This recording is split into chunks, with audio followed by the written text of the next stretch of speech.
Hey, how you going? It's Donna here, and thought I'd give you a bit of an update on how I'm going with my animal energetic healing course.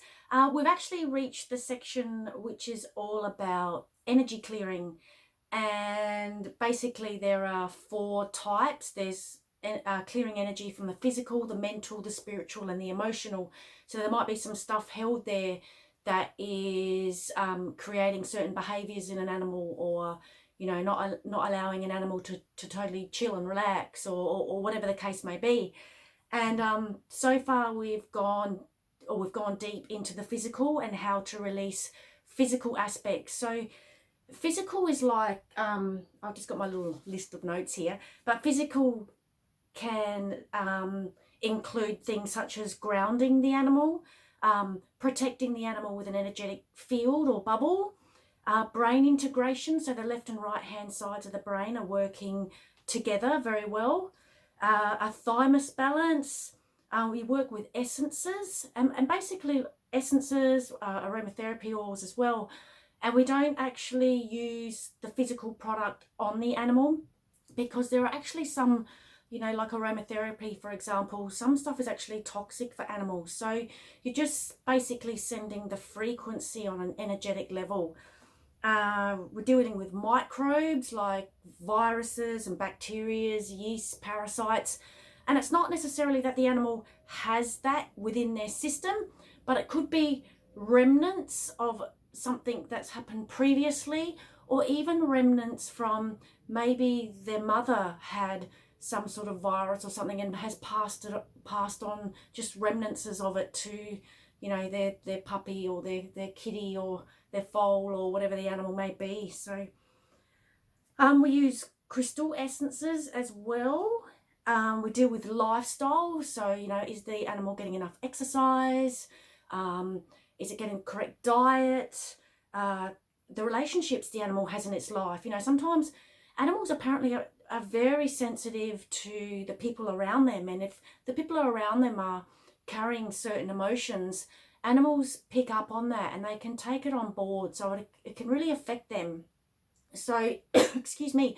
So we actually, when we're doing the healing, we actually need to figure out, is it the animal's emotion? Is it the animal's humans' emotions?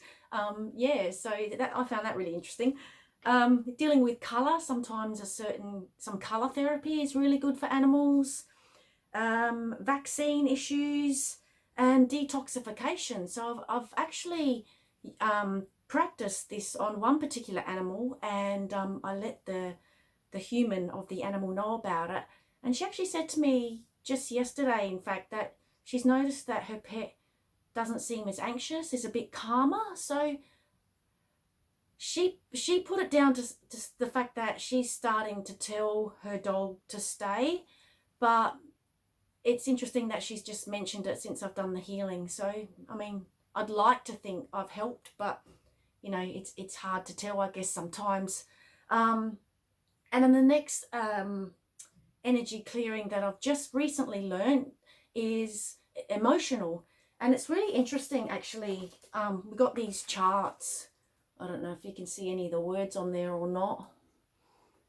But it's all based on meridian points, so it's actually a little bit of, there's actually quite a bit of science behind this as well. It's not just all woohooey, there's, apparently these meridian points and stuff are from top, like, educators who have worked out what meridians deal with what organs and, what emotions and this, that and the other. So we sort of have to go through, fire, wood, earth, metal, water.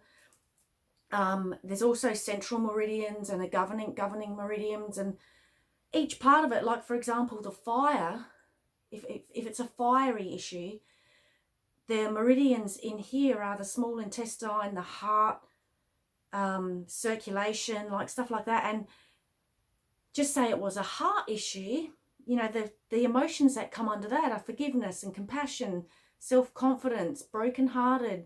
There's a list of these emotions, and apparently these are true for humans as well. Meridians very much, I guess they, for lack of a better word at the moment, they coordinate, or they're the same for humans and and animals. So yeah, I was really impressed to see that. So tonight I'm actually gonna, I've actually been working with a cat. I think I said in one of my previous videos that one of my neighbours has a cat that has never allowed them to pat it.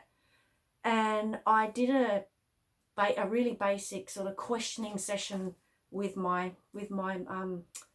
dowsing pendulum, and discovered that the issue is predominantly emotional, out of the physical, spiritual, mental, emotional came up. And so I'm actually going to practice the emotional clearing this evening, and just let my neighbour know that I've done it, and see if they notice any difference. I don't know. Sometimes it can actually take doing a little bit of work on all 4 issues, like spirituality, mental, physical, and emotional. But when you do your dowsing, you always ask for the priority issue.